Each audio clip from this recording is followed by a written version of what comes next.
Hello guys, let me gist you what prompted me to prepare my own chinchin. So I was craving for chinchin and I decided to go get, some packs of chinchin for myself. I got to the store and I bought some packs of chinchin, but I was so lucky to get a very bad chinchin. The chinchin was tasteless and very, very strong. So I got angry and decided to prepare my own chinchin. Alright? So I quickly got my ingredients. I got my flour, I got my butter, my sugar, my nutmeg, my baking powder, everything I want. My egg, I have egg already in the house, my milk, powdered milk, everything that I needed to do my chin chin. So these are the things that I got that I'm showing you on the screen. So all these I'm showing you are my ingredients on the screen. Okay, I made sure I bought everything that I need to make a very perfect, crunchy, yummy, and delicious chin chin. Because I can't buy a bad chin chin outside and come back to my house to make another bad chin chin. No! So quickly I started sieving my flour. Okay, so here I am sieving my flour. I got I got it in cups, the way they tie it. So I'm sieving my flour here. You can see it. This is the first pack that I bought. So I sieved in batches. I sieved this one. I got the other ones down there. I kept sieving and sieving and sieving. See, let me tell you the reason why we do this sieving. Can you look at the screen? Can you see this, small lumps? All these tiny, lumps of flour. If you don't sieve it, you pack everything into your batter. And another reason why we do this sieving is to allow air, okay, to allow air to the batter so that air will go in. So look at it, finely sieved. You see how smooth and clean and neat it's looking now. So at this point, I'm adding my sugar. You know, I don't have measurement cup, so I was measuring with my eyes. I was measuring with my eyes.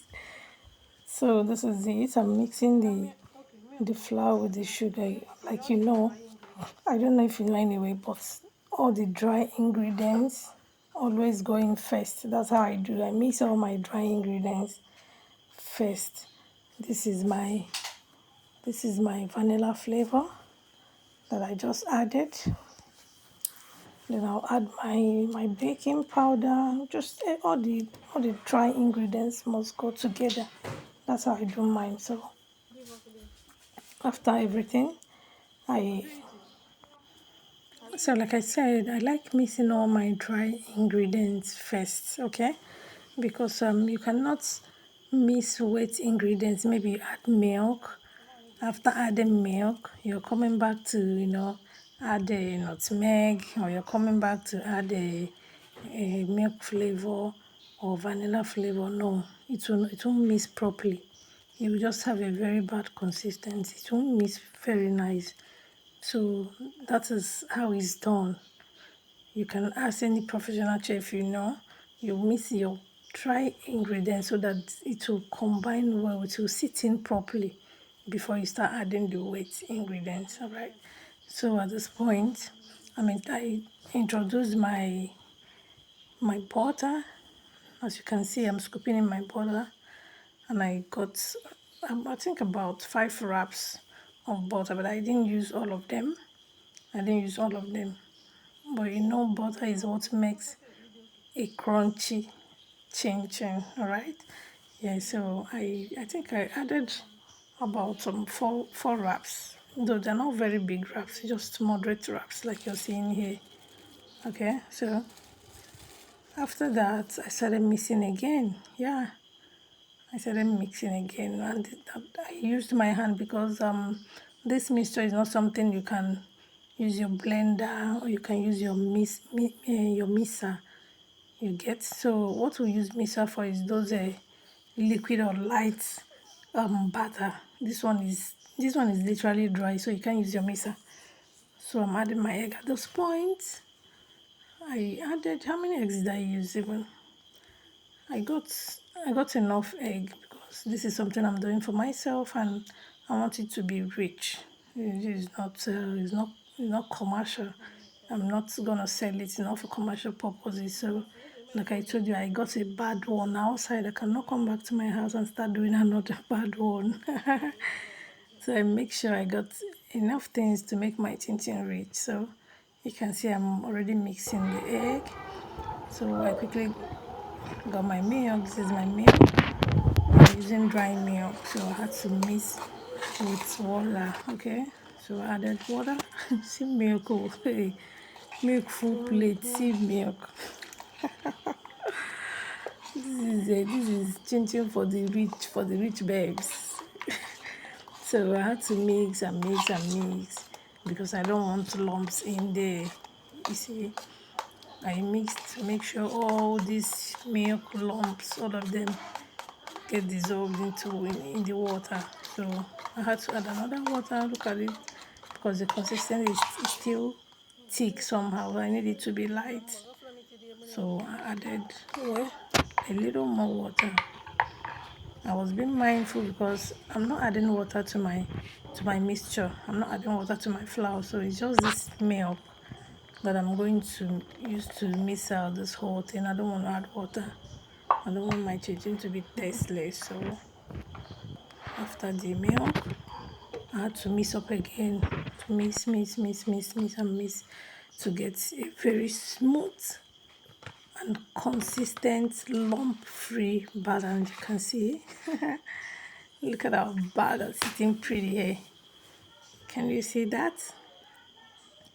So without wasting time, I took it to my workspace and started spreading it evenly so that it would be smooth for me to cut. All right.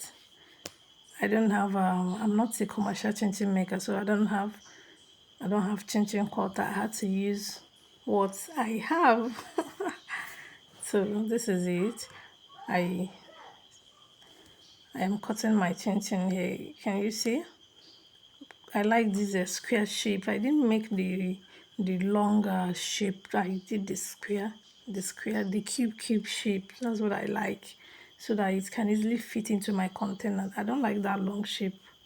It's not my thing. I don't like it. So this one can easily enter my container. I'm going to use an airtight container for my stacking. So, and this size, this shape is just what is perfect for me, right? So that was why I decided to make this shape. So at this point, I'm frying my chicken already. Look at it. Oh my goodness. Can you see that? Can you see that? Wow. So now chinchin is bubbling inside hot oil. So I had to fry so many batches because the chinchin really came out big. So I fried in batches. I fried and fried and fried and fried. I don't like it getting very brown or whitish. Just once it's golden brown, not dark brown, golden brown. It will not be dark brown, and it's not gonna be whitish. So once it's this color, this particular color, golden brown, this is my favorite. I begin to scoop it out of the fire. So this is it. Look at it. Our chicken is already here. So at this point, I had to leave it on the stainless rack for it to get cold, okay? Because you cannot stack it when it's still hot. Besides, I'm using a plastic container, so it can't go in when it's hot. So after it's completely cold, I now had to pack it inside this airtight container. Okay, so what are you not telling me? Look at our chinchin sitting pretty inside the airtight container, guys. I will not buy chinchin again. That one I bought was the very last one. From now henceforth, I'm going to be doing my chinchin myself. So guys, this is how I made the crunchiest, the yummiest, and the most delicious chinchin you can ever think of. So guys, you can try this method and this recipe. So if you're a snacks lover, go ahead and try this. It's perfect for your kids, for your family. It's just to wine mouth, and enjoy yourself. All right, take care. Love you guys. Bye.